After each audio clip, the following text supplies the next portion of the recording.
run my own business, and at the same time I travel about 9 or 10 months every year.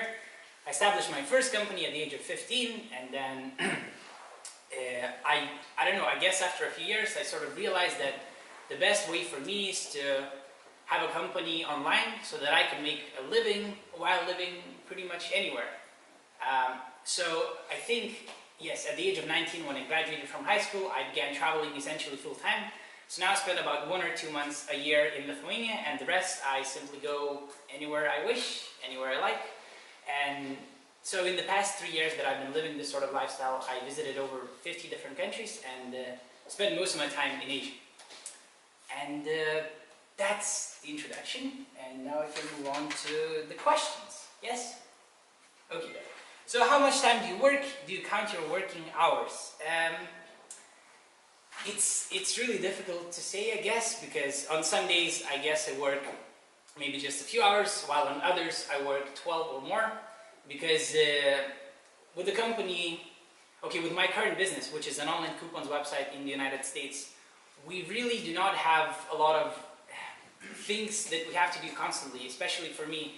I mean, even in my own company, I don't really have any specific tasks that I do on a daily basis, so it's more of a project based. Sometimes when we're running a new update or a new marketing strategy or I don't know, a new PR campaign, there's a lot of work, and you know, for those weeks I'll be sitting at a co-working space somewhere in Thailand or Indonesia or elsewhere, and I'll be working a lot. I'll essentially be working the whole day.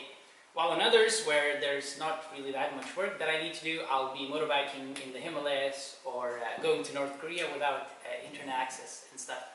But I guess my average, I guess on average I work about 5 or 6 hours per day, maybe sometimes 4 or 5.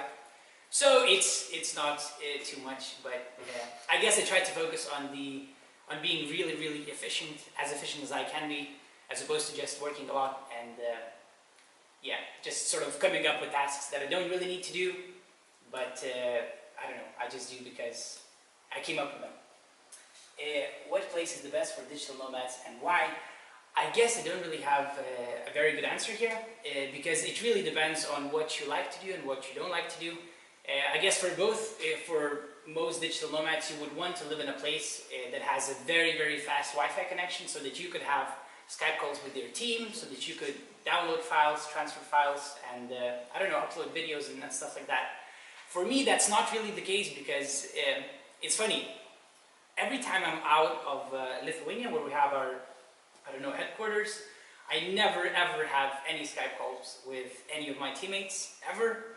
So essentially all of our communication is only email, Facebook Messenger, and Skype. Sometimes we might use stuff like Trello, but extremely rarely. So for me, that's not really very important, so I can literally go anywhere, and as long as I can send and reply to emails, I'm pretty much okay as far as the internet speed goes. So the places that I enjoy most, I guess, would be Indonesia, Taiwan, Japan. So in Taiwan and Japan you can find really good internet. In Indonesia, not always. And I also really love to explore some I guess, unexplored places, like North India, or I said North Korea, but obviously North Korea is not for digital nomads yet, or yeah. How do you choose where to go next? It's really random. I usually meet some people and they tell me about some really exciting trips that they've done, and then I decide to go there myself. So for now, all of my trips have been very random, and they haven't really had an underlying topic or idea behind them. I generally do a lot of motorbiking, but that's pretty much it. So for example, I've talked with some friends who have gone to New Zealand and did a really cool camper trip. So now I really want to do that myself. I've talked with some friends who have gone to Nepal to do some trekking to the base camp of Everest and some more interesting treks. And I want to do that as well. I've talked with some people who have gone to Mongolia and did some horse riding trips for a month or a few. And I really want to do that as well. So it's really random. I don't really have a specific plan. Yes, so I just come up with a random idea. I talk to some people and they're like, you should do this. And I say yes, and then I do it. So right now I'm actually going to leave Lithuania in I think 2 weeks time. and I'll be out for maybe 11 or 12 months. Again, I'm only buying a one-way ticket, so I'm not really sure when I'm gonna come back. I have like a preliminary plan, but it will definitely change. So this time, essentially, I'll be going to places that I haven't been to yet, like New Zealand, Australia, Central Asia, like Mongolia, Kazakhstan, Uzbekistan, Afghanistan, Iran, and places like that. Depending on which ones I can get to, obviously, and which ones are safe. What online tools do you use to get organized, like Trello? To be honest, I'm not really a good example here because I don't use any. Yeah. Not organized. I'm not organized at all. But that's the thing. I mean, for the work that we do, it's really interesting because we don't really do that much. Like, we don't do any customer support, for example. We don't really ship any products. We don't warehouse any products. We don't have a big team that we need to manage. So for us, it's I guess it's very different than for most companies. So as long as we have a very good marketing strategy, and as long as we drive customers, and then we can affiliate them to some other companies that actually sell, ship, and do customer support, then we're happy. And yeah, and that's where it ends. So as long as that part is going well, we don't need to do a lot of organization and hire a lot of people and stuff like that. So for me, I only use email, Skype, and Facebook Messenger, essentially to take care of all of my work tasks. Has there been a place which impressed you so much you were thinking to stay there?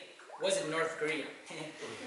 Yes, there have been quite a few places. So, as I said, my favorite countries in Asia right now are Indonesia, Taiwan, and Japan, especially Taiwan and Japan. And those are probably some of the very few countries where I would imagine myself living there at some point in the future. Now, the only problem is I haven't seen a lot of the world, even though I've been to quite a few countries in the past few years, but there's so much more to explore. So who am I to know which country is the best for me? So I think I might have an answer in maybe 5, 6, or 7 years. Depends. Right now I don't. And it definitely wasn't North Korea. It was one of the most interesting trips I've ever done in my entire life, and I'll remember it forever. And it's really been, I guess, mind-changing and eye-opening in pretty much every sense. But it's definitely not a place I would like to stay in because I feel like there's not enough freedom for the people. And yeah, it looked, yeah. I don't think I'm ever gonna go back for many reasons. Is it hard to balance work and travel? Have you ever had any arguments about it with your coworkers, partners? I feel like it might be, especially when you start traveling to places that you've never been to. I feel like a lot of people, when they live in, say, Eastern Europe or Western Europe or the United States, or especially in a cold climate where there's not a lot of exotic stuff to see or do or eat, whenever they go to Southeast Asian countries, which have become very, very popular among digital nomads, backpackers, and essentially tourists in general, they tend to forget their work tasks, especially for the first few months, because everything is so exciting, everything is extremely cheap, you can do so many different things that you've never done before every single day, and then you're like, well, I'll just have some coconuts and maybe I'll do some work later, or I'll do surfing and maybe I'll do some work later, or I'll drive motorbikes, which cost me $2 per day, and do some work later. But then, after a few months, that I'll do some work later never came, and I don't think it's a good way to lead your digital nomad lifestyle, if I may call it like that. So for me, the only way I can manage this sort of lifestyle and essentially travel indefinitely is I always put my work first. So for example, if I were to travel and if I was traveling the whole time and I didn't have to do any sort of work on the go, I think it would be too boring for me, because even though there's a lot to see and do and explore, I would still want to have that work that I can do every single morning, every single evening, and sort of occupy myself, talk to some people, and develop some business ideas. So for me, even if there's some really interesting event happening, festival, some really nice activity, I will always do my work tasks first, and only then I will go on and do the other things. Because in this case, I can travel literally for 10, 20, 30, 35, whatever amount of years. So I feel like it makes sense. And then all of my coworkers are extremely happy because I'm more motivated, I'm happier with my life. I come up with better ideas, I'm more creative, and essentially I can contribute to our company a lot more. At one point did you decide to adopt this lifestyle? Was there any specific event that led you to it? Yes. So when I began my business, I feel like maybe a lot of people could relate to me right here. But when I began my business, I was very into the, I guess, the Silicon Valley mindset, or not even that, I guess like a wannabe online entrepreneur mindset, where I wasn't thinking about how my company could make money, I was thinking about how I could raise money, yeah? I wasn't thinking about how I can sell something or acquire new customers, I was thinking about how I can go to a good networking event and meet some investor that will change my life, which is a very, very false way to think about business and life in general. So I remember in that time, I guess from the age of 15 to the age of maybe 19, I was never ever interested in traveling. I did quite a few trips. I went to London and Cambridge quite a few times. I went to the Silicon Valley for a month, to San Francisco and the surrounding area, and I didn't see absolutely anything. The only things I would do would be go to events, meet some people, try to get meetings with those people afterwards, then, I don't know, pitch your idea to someone who doesn't really care about it and stuff like that. But at the age of 19, I was invited to this really interesting conference held in Malaysia.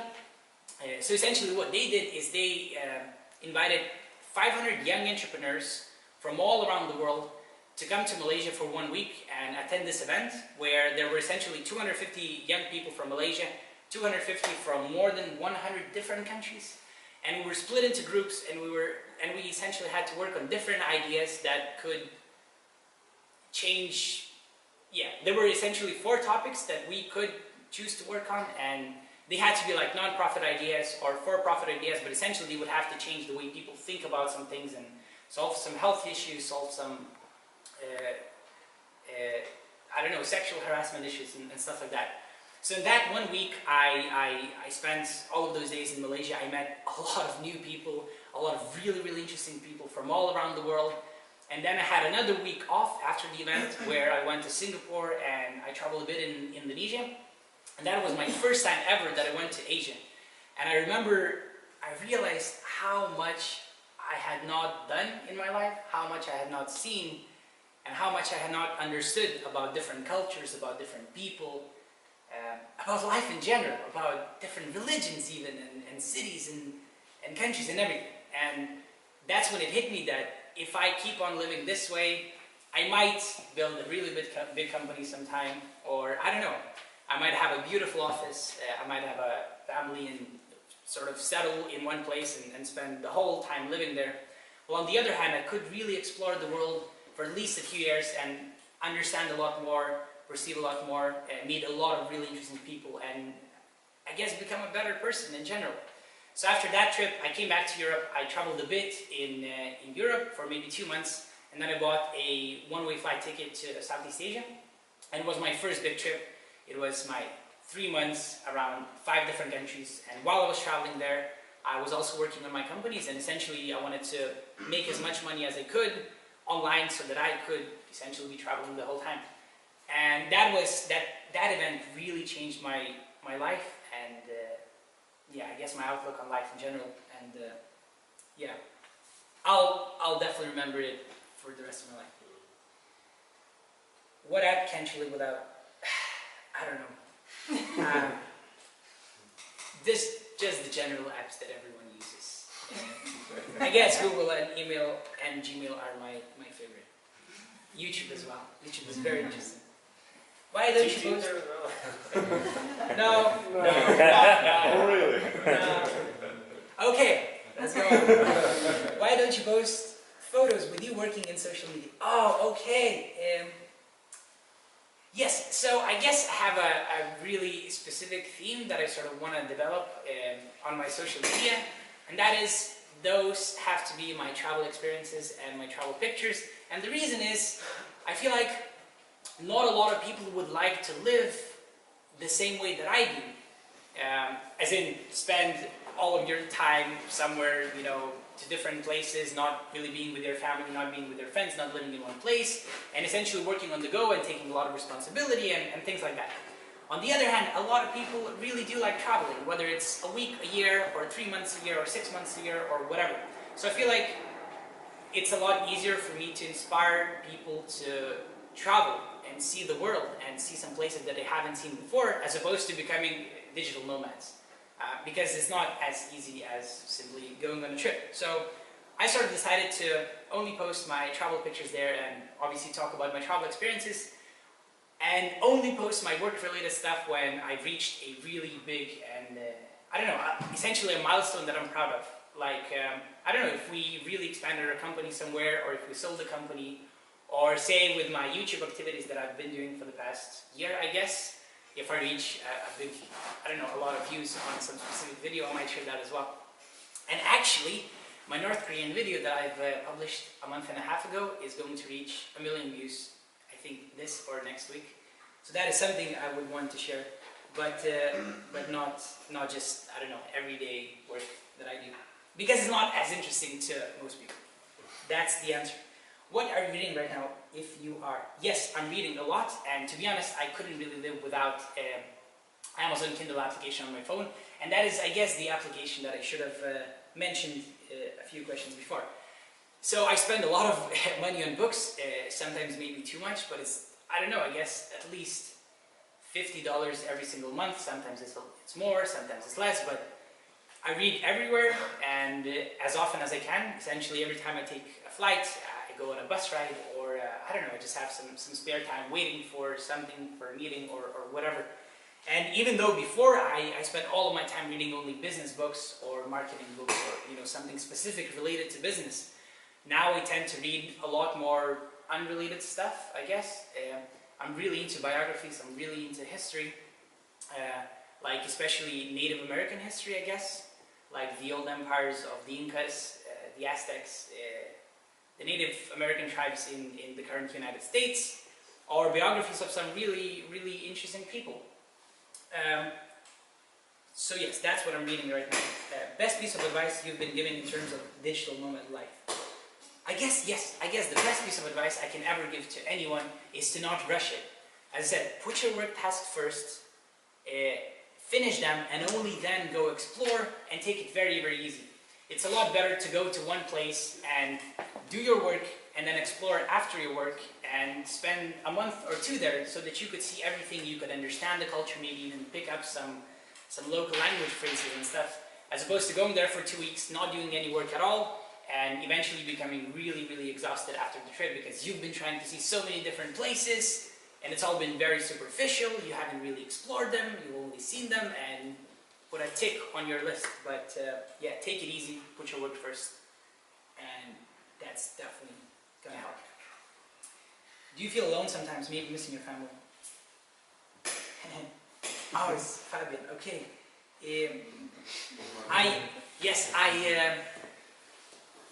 guess I'm very often alone, but I'm never lonely, and I feel like there's a very, very big difference between those two words. So the reason I almost always travel alone is because in that case, I'm never in my comfort zone. Like I actively try to push myself out of my comfort zone so that I could understand more, I could learn more, I could meet more people, and then I could make friends with them and maybe travel with them for a few days, and then split up, and then meet new friends, and then eventually meet with them in some other countries, other places and stuff. And that is why I don't think I've ever felt lonely. Maybe there have been, I guess, 1 or 2 instances. The first one was when last summer I bought a motorbike in Lithuania, and then I motorbiked all across the Balkans to Greece, and then back by another direction. So it was 28 days, 15 countries, 8,000 kilometers, completely alone. And that was extremely tough, both physically and psychologically. And one of the main reasons was, essentially, since I spent a lot of time motorbiking, whenever I would come to a new city, I would go to my hotel room, I'd be so tired, I would do some work, and then I'd go straight to bed. In the morning, I'd wake up quite early. I wouldn't have any way to meet with any new people, as opposed to exchanging some words like, oh, where you're going, and how do you like the road so far, and stuff like that. But it was never deep enough. So I guess at the end of the trip, I started feeling quite lonely. because I simply haven't had any good conversations with anyone for a month, and I was extremely exhausted. So that was one, I guess, the first instance, and then the second one might have been my Camino de Santiago walk, which I finished only 2 weeks ago, I think. But that's mostly because I injured my knee big time, and it was really painful, and it was really tough, and my shoes were very bad, and I was carrying my computer and a tripod and my camera and all of their chargers, which made my backpack really heavy. So yeah, it was just a big overload in every literal sense. But it looked nice on Facebook, you know. Yeah, that's the thing. That's what I'm saying. Yeah. Inspiration. No pain, no gain. Yeah. No. Yeah. I mean, it was really hard. But I'm extremely happy I managed to go all the way, and I'm very proud, and I'm definitely going to remember that trip for the rest of my life. And I guess one of the reasons why I managed to, I guess, really have so much time to think about my life, to think about various ideas, to, I don't know, sort of digest everything that's been happening in the past few years, was exactly because I was walking alone. I meet some friends on the way, but it would only usually be, I don't know, maybe an hour this day, and then we might meet a week in advance, but then the rest I'll be walking alone. And so it was like a very interesting, meditative, and extremely relaxing experience. So quite ironically, I feel that I've rested in that month psychologically, because I was in the forests, I was alone, I was breathing fresh air, and yeah, I was almost always meditating. But did you manage to do some work or no? That's the thing. Okay, so on this trip, it's a very good example of when I didn't do too much work. Yeah. So actually, I had this really good routine, daily routine that really helped me. Basically, I had like a SIM card with 4G internet on my phone, and so every day when I would be walking, I would stop every 1 or 2 hours, and I would be sitting somewhere at some local restaurant or just somewhere on a rock or whatever. And I'd be answering my emails, I'd be chatting with my coworkers if anything was really urgent. Sometimes I could even make a call because the internet was good enough. So I was working sort of, I guess, 2 or 3 hours a day, but it was mostly just making sure everything's running smoothly, as opposed to actually working and coming up with new ideas and stuff like that. So I would only be working those 5 days that I wasn't actually walking, and I spent the whole day in my hotel room with a good Wi-Fi, with my computer, and it was okay, mostly because right now we don't really have too much work to do in my company, because we're in a little bit of a crisis. That's another topic. How many people are working in your team? What are they doing exactly? Developers, designers, etc. What are you doing at a casual work day?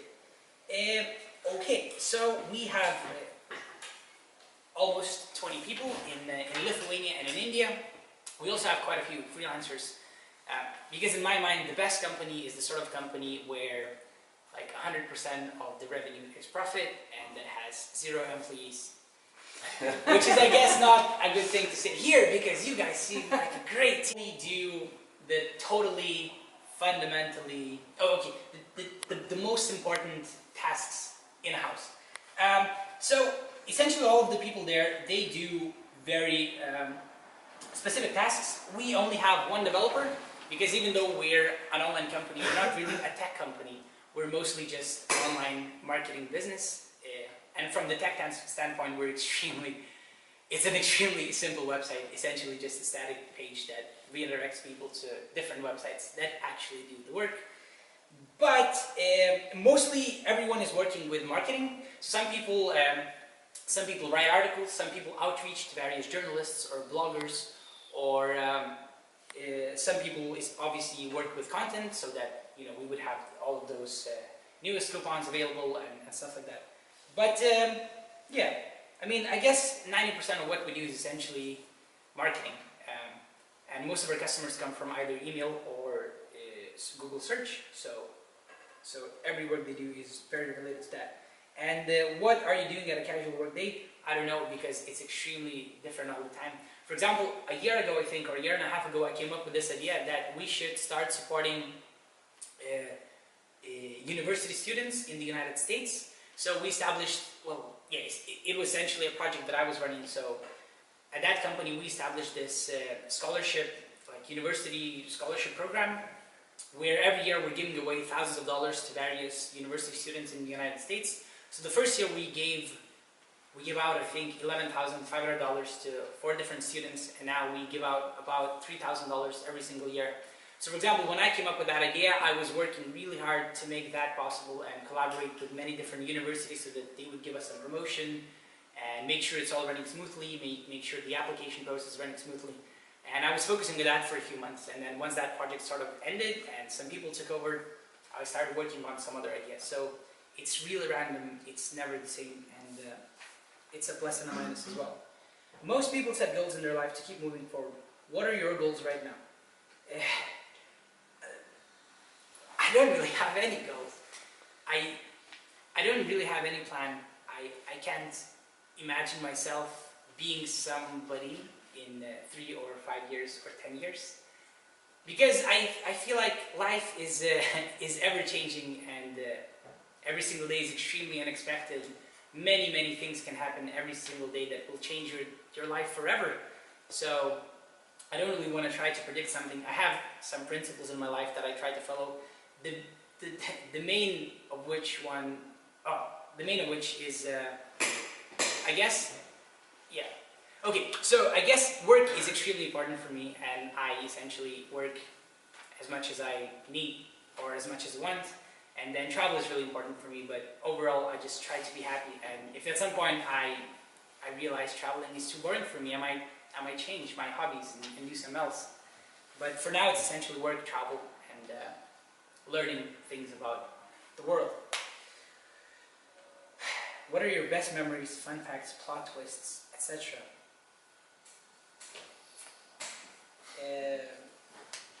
Fun facts? What does it mean? Well, something you remember from some journey or something. Maybe something funny happened, or you... It's embarrassing to everyone For- will laugh.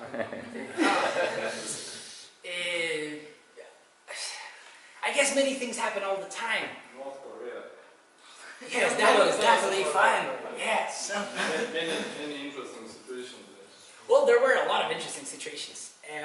So, for example, okay, so every morning we would be having our breakfast at the hotel. But every day we'd be having our lunches and dinners in essentially different restaurants. And then absolutely nowhere would we find any locals in those restaurants. It would just be for tourists, and there would be a lot of tourist groups coming to that same place every day, and they would essentially be changing every few hours. But then one time we come to this random restaurant, just a normal restaurant, nothing fancy, nothing unique. And there's a large table with, I don't know, maybe 40 or 50 locals or whatever. And they're so extremely friendly, you know? So, for example, the waitresses, they start up a song, they start singing karaoke, and then they start inviting people, us, the tourists, to dance along. And then those people from that table, they stand up and they start coming towards us, and they invite all of us to dance. Like maybe 4 or 5 different ladies from that table invite us 4 or 5 tourists from our table. And I mean, I couldn't stop thinking that this was so strange. I mean, people would never ever act in this sort of way, especially when it's your first time seeing any locals. So I guess we had a lot of various thoughts and discussions of whether that was real or not real. But I guess you can. It was real because I've seen something similar on YouTube as well. Yeah. On YouTube. Well, yeah, I guess you can decide for yourselves. Or on our last day, they told us we can go to a park that's only for the locals. And essentially in North Korea, you don't really get to see the places that are only for the locals, because It's only for the locals. yeah, it's only for the locals. Yeah, that's true. Yeah. So either way, we go to this park and we're so excited. We're like, yes, finally we can see some locals. Maybe we can even interact with them. It's gonna be amazing. And then we go to this park, yeah, and there's hundreds, maybe even thousands of people, of Tourists. local North Koreans. No, they were actually local. And most of them were, I guess, 50 plus, 60 plus, like, I don't know, I guess older generation, yeah? And they had these CD players, everyone. like every group had a CD player with them, and they were playing this really funny North Korean music, and they were dancing. Yeah, they were dancing and singing and having a great time. And I don't know. I mean, I don't think people would act, you know, in this fashion anywhere else. And it was really, really interesting. You know, we're walking there and we're like, wow, this is so weird, man.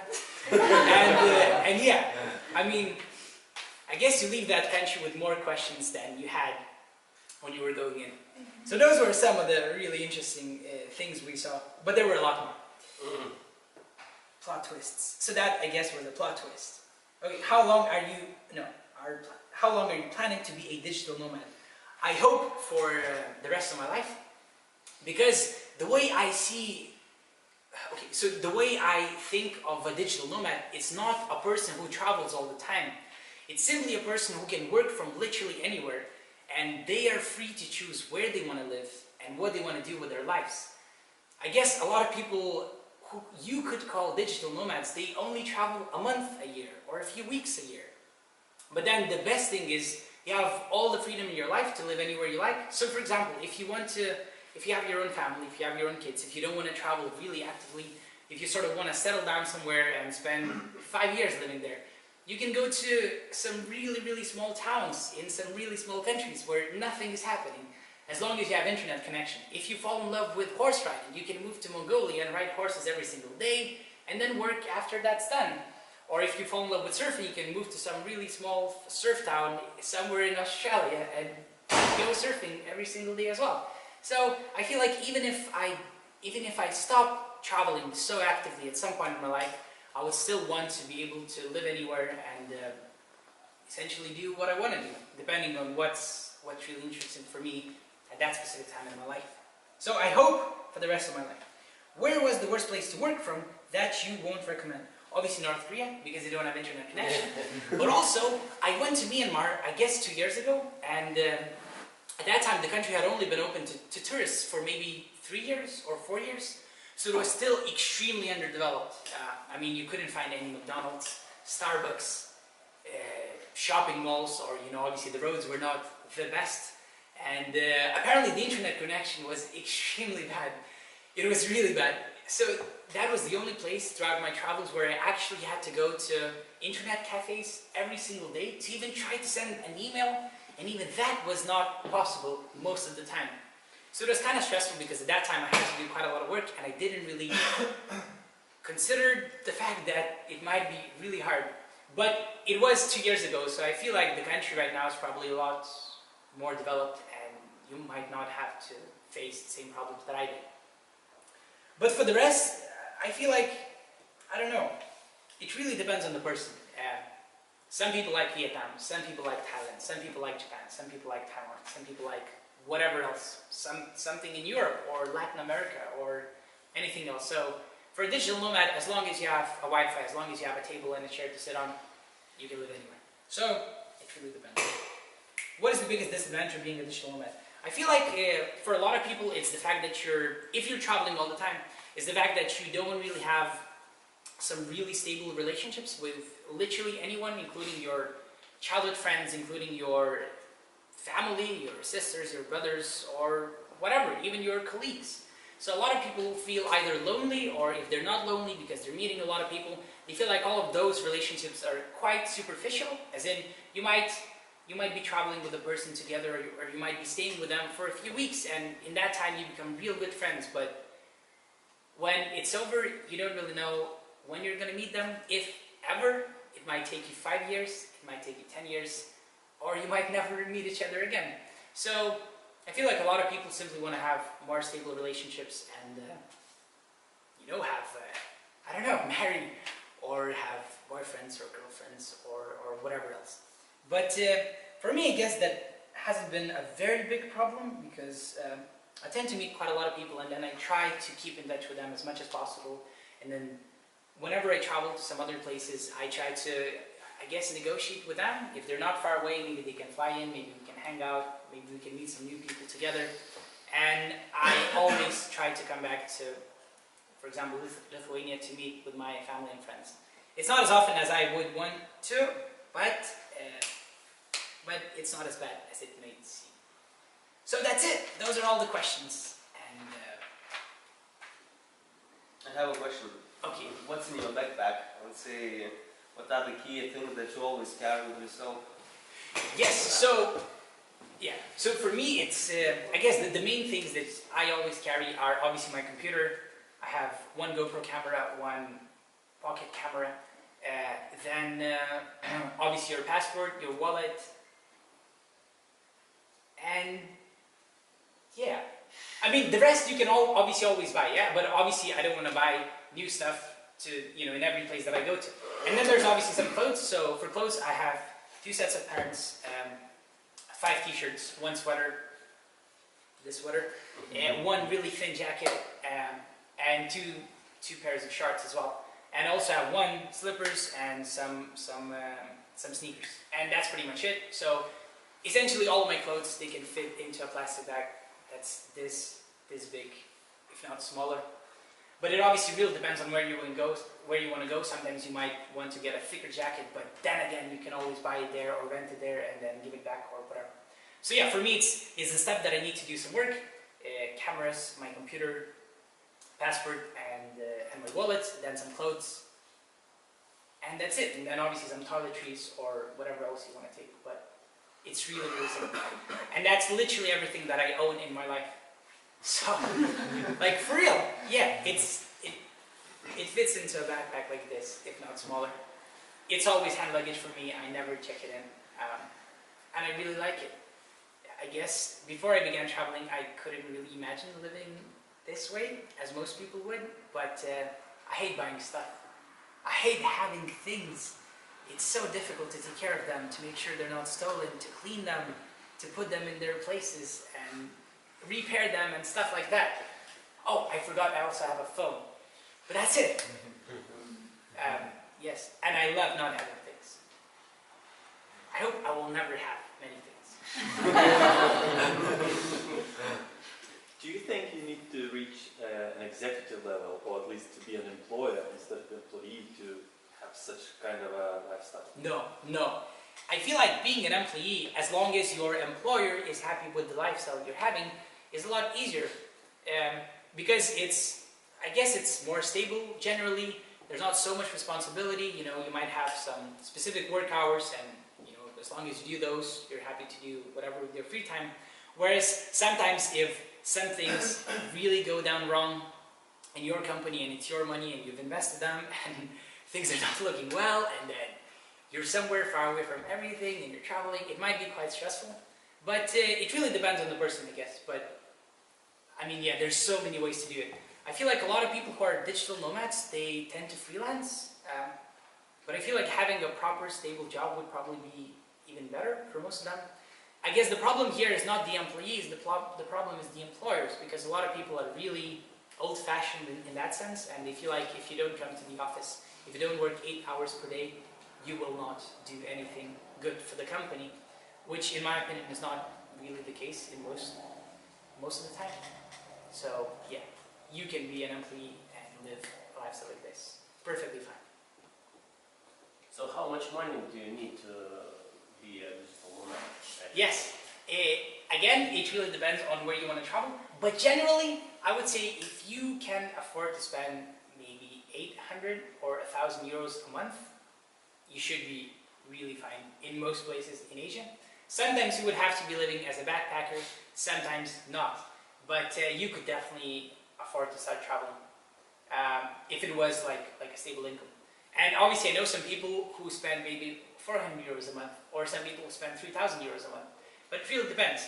Though the good thing is, as I said, for example, if you go to Southeast Asia, 1,000 euros a month generally is a lot of money.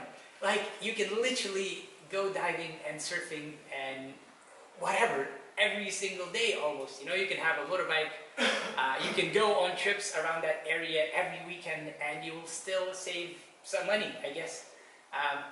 Whereas if you know, people come from the United States or Western Europe, or you know, say Japan or Singapore, or essentially some more expensive countries, 1,000 euros a month is definitely not a very, very good lifestyle. So for a lot of people, traveling or living this way is even a better way to save money because it's cheaper and you can do a lot more, you know? And you can't buy many things. Yeah, you have to carry them, yes! That's the thing, you save so much money. No, but for real, I mean, so for example, if you're living in New York, yeah, and you're making, I guess, I don't know, what, $2,000, $3,000, that is not considered to be a lot of money. That's, I guess, a good salary. So you could probably have your own flat somewhere not in Manhattan, and you, I don't know if you could have a car, maybe not. You could probably go out sometimes and stuff like that, but if you had that money to spend in Southeast Asia, or even, you know, Eastern Europe, or even some places in Western Europe, that's a lot of money. So it really makes sense for you to go travel. Do you have any idol that inspires you, for example, that you follow? No. No? No. But he has many people who follow him. No. I don't know. Maybe like some from business leaders, you know, like or maybe some startups or companies that you admire. Let's say that Or brands that you like, for example? Yeah. I don't know. Well, I don't know. No, I had some things in my mind. So maybe we can talk about books. Yeah, maybe the books that have inspired me. Okay. So there have been some really, really interesting books that have helped me in my lifestyle and in general doing business. And I guess my three favorite ones are Lean Startup, which I guess most of you or some of you have read. It's essentially a book that helps you minimize your investment into something you're not, you know, sure of whether you like it or whether it's going to work or not. And I really try to apply that in pretty much everything that I do. For example, a year ago I decided to start making some travel videos, and before that I had never filmed anything, I had never edited anything, and I didn't know if I'm going to like it or if those videos were actually be of any value. So I didn't buy the best, the biggest, the most expensive camera I could find, you know. I got a simple GoPro for 400 euros. That's not the best camera to be filming, but then I started making some videos and I enjoyed it. And then once I saw that I actually like this activity and I'm going to continue it, I bought another camera, and maybe in the future I'll buy something else as well. And it's sort of, you know, like very little investment, make sure everything's working, and then sort of go on from there. So that's the first book. I really enjoyed it. And then another book that really, I think, helps you have this sort of really efficient or maybe even a digital nomad mindset is obviously the 4-Hour Workweek by Tim Ferriss. Now, I don't really like the stuff that he wrote after that, or I've tried watching some of his interviews. I wasn't too fond of them, I guess, but the book is extremely, extremely good. It was probably the first book that I ever read that was something related to being a digital nomad, and it really helped me It really helped me realize that I don't really need to work that many hours to get stuff done. I simply need to be extremely efficient with my time, with my, you know, emails, with my meetings and stuff like that. And then the third book has a very, very weird name. It's called How to Get Rich by Felix Dennis. But in my mind, it's one of the best business books that has ever been written. And it's not a self-help, random, simple book. It's essentially a guy who's very, very rich, who's worth hundreds of millions. He's a British guy, pretty old. But in that book, he's essentially telling you his story about how he became, you know, how he built his businesses and how he became that rich. And he's trying to tell you that you shouldn't follow his footsteps and you shouldn't be trying to get rich because it's extremely hard. It takes a lot of your, I don't know, happiness away for a lot of people, and it requires you to do a lot of stuff that you wouldn't probably want to do otherwise. Obviously, it's not always the case. It really depends, but it's a very, very good book. So yeah, I really enjoyed all of them, and I've read all of them at least 3 times each, I guess. I have a very quick question about editing. Which programs are used for editing videos? Final Cut Pro. Final Cut? Okay. Maybe you can talk even how you promote your videos, because like how come they become so? Yeah, how did you get a million popular? views Yeah. for a video? Oh, okay. I didn't get that much in my YouTube value. Yeah, Yeah. and the video was very good actually. 60 views or something. Video, Bali video. Yeah. Oh, okay. You saw some other videos, it was a very good video. Did you send it to me or no? You saw it, it's Bali, one day in Bali, like Yeah. first person, yeah. It was actually pretty good, no? And it has No, but like, wake up and there's your like, yeah. Nice music, nice. Yeah. So that's the thing. That's a very good example. No, that's a very good argument to say that it's not about the quality. It's about how you promote it. Yeah, because the quality was good. Yeah, maybe it was not meant to get millions of views, but at least thousands or tens of thousands or whatever else. Yeah, it's all about the promotion. As in business, I guess. A lot of companies are doing essentially the same thing with all of their competitors, with minor differences. But it's all about who gets that customer. In this case, who gets the viewer. So when I'm thinking about my videos, I obviously want to make them good as I can. But I will not invest all of my time there. It's like if you want to make them popular, it's all about the promotion. Now that being said, I'm definitely, I really only have one video that has gone quite popular. Some others were okay with like 50,000, 80,000, 40,000 or stuff like that. But I don't feel like that's a lot. So I'm probably not the best person to talk about how to get your video really popular. But what I essentially try to do right now is I try to build relationships with journalists that write about stuff, essentially about traveling or motorbiking or whatever else my video is related to. And then every time I publish a new video, I send it to them and I tell them that I'll answer all of their questions. If they want to have a call with me, I'm very happy to do that as well. So essentially I'm trying to make them understand that this content is good and there's no effort for them in publishing it. And yeah, sometimes they do, sometimes they don't. Generally, they don't. But with North Korea, I guess the reason it went kind of viral was because it was the sort of video that I hadn't seen before myself when I was searching for videos like that. They were telling us and stuff like that without any of the political agenda there, or I wasn't really talking about politics essentially at all. I just wanted people to see how the tours look like, and obviously at the end I said some things about my experience there, but that was not the focus. So I feel like that's why it got people interested. And also, what was the name of that video from North Korea? My daily life in North Korea. My daily life. No, I'm just interested because it's also very important what kind of title you input, and if it's similar to some requests that people put in Google, then you get traffic. Yeah. Yeah, so I guess daily life sounds like I've been living there for years. Yeah. And I'm like, oh, this is my dad. Why did you close it to the million? Is it legal to film in Russia? Because maybe a lot of people thought that you can't make any videos in North Korea. They just don't let you.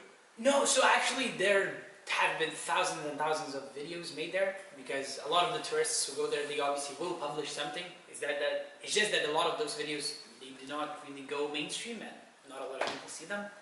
But there are some things they allow you to film. There are a lot of things they will not allow you to film. So it sort of depends on you, how you want to push your luck. But for my video, most of those things I was allowed to film, some not really, but they weren't really very, very bad. Did you have temptation to film something that you were not allowed? People do, yeah. I mean, Risk your life or something. no, I mean, so to be honest, when you go on those tours, it's not really that easy to film something you're not allowed to film, because they won't take you there, yeah? So sometimes, I mean, they will tell you, okay, you can't take pictures of workers, for example. But if you take a picture of some people digging a pit of sand, it's not really something life-changing, or it's not like something really unique. Even though for them, it seems like a big deal. So since you're not taking to the places where you could take some really interesting footage, yeah, even if you wanted to risk everything you have, it would still be kind of hard, It's. So are you planning to go to Latin America? Why all the time it's Asia? Yes, so I've been exploring Asia for the past few years, and now I'm going to go there for another, as I said, 10, 11 or 12 months, I don't know. But after that, I really want to go explore Latin America for maybe a year. So I'll have to learn some Spanish and just go there. So as I said, I really don't want to. I sort of decided to take it kind of slow, and I really want to explore those countries one by one. So I don't really want to rush. I want to explore this region first, then some other region first, second, and then I'll decide what's next. But Asia so far is my favorite continent, and I really, really love it. It's amazing. When you go to a new country that you've never been before, how do you find the accommodation first? Is it like Airbnb or something? So I never use Airbnb because it's man. No apps. No. Any older, more modern apps. No. I use Booking.com or Hostelworld, for example. But the reason I never use Airbnb is because I try to keep my travels extremely spontaneous. So I generally do not know which town I'm going to go to when. Whereas with Airbnb, you need to send a few requests, and then you need to agree on specific dates. You need to meet with the host. You need to take the key. They need to show you around and stuff like that. Whereas with the hostels, you can go to a random city. Say it's 11 p.m. You can go on, say, Hostelworld, find a hostel to stay in, and it's 24/7, reception. You just go in there. You get a bed, sleep for 6 hours, go shower, and then go explore, or go to some other place. So I feel like it gives me a lot more freedom to choose where I want to go. So I generally stay in hostels, because there you can meet the most interesting people. Yeah. What was like the most interesting person you met, like another digital nomad? Can you share somebody? Another digital nomad. Yeah. I feel like most of those people are extremely interesting. The only thing is, a lot of them live, I guess, similar lifestyles to mine, or to, their own even.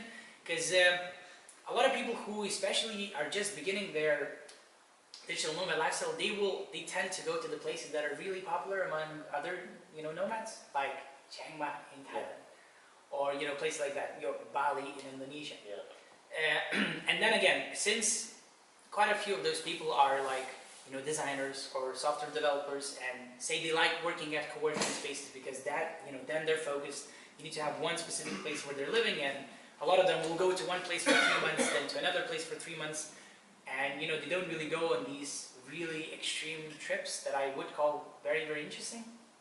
But there have been some really interesting people. I mean, I know some people who organize these digital nomad trips, where there's a group of, for example, 10 to 20 digital nomads, and then all of them go to a specific city or a specific country, and then they get like a villa together, or a house, or simply rent some hotel rooms, together at the same floor, and then they get a co-working space together, and then every day they have some, events where they share their experiences, where, they mingle with one another. They might do some hackathons where they work on, projects together, and stuff like that. So, but yeah, I couldn't, I guess, pick one person. All of them are extremely interesting people, and we always joke that, I guess, when you meet like another digital nomad, when you're traveling, you are the only people who can really understand each other, because you're going through the same things, trials and tribulations, and it's a very easy way to bond. Very quick, very easy. You make friends real fast, and I like it. There's like this bond between you generally. Aren't you getting bored, like in telling the same story, like over and over again? Like every day you're meeting someone, and they're telling, so where have you been? Oh, I was there. So what do you do? It's like the same stuff, because like the first questions are always the same when you travel. So. Yeah. No, I don't know. Yeah, I mean, it's generally like, oh, so where do you come from, or what's your name, or stuff like that. But after that, you can move on to some okay topics, Like if it's a new city for me, you can ask them, how long have they been here? Do they have any cool places to recommend? And yeah, you can find some really, really interesting stuff. You can ask for introductions to their local friends or to other digital nomads in the area. So for me, generally, real quick, and yeah, I don't get bored. I like making new friends. So would you say you made a lot of good friends, or just friends that you kind of know? Or was there any good friends that you keep in touch constantly? Yes, there have been some people that I keep in touch with. But as I said, I mean, if you only meet a person, despite the fact that you make really good friends really fast, but you're only there together for 4 or 5 days, or say a week, and then you don't see each other for a year or 2, I mean, there's no way to make the relationship really close or, you know, not superficial. So that is the biggest problem. Like, you can have a lot of friends in different parts of the world, but none of them will be like the best or the, you know, really true friends or you know, stuff like that. But there's upsides and downsides, I guess. Are you going to cut your hair when you're going to Asia? No. No, it's actually, yeah, last year I spent most of my time being bald. So now I need a change. Maybe I'll grow them. That's really related to our today's topic, by the way. No, but yeah, I love it. Dude, it's really convenient and it looks great, no? You should try it. No, for real. I like it. He's there. No, but oh, epic. But no, I need a change now. So yeah, I generally grow my beard and then I shave it. I grow my hair and then I shave it, and it's always like, for example, 2 weeks ago when I was walking Camino de Santiago, I hadn't shaved my beard for a month and a half, I guess. So it was quite a normal beard, you know, like you could literally feel it, you would have to shampoo it and stuff like that. And I really liked it. But then the first day I came here, I shaved it, and I will see what happens next. Though his beard is really nice as well. It requires so much attention. Yeah.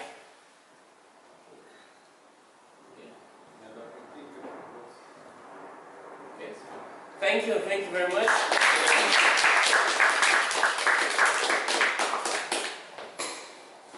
Kidding?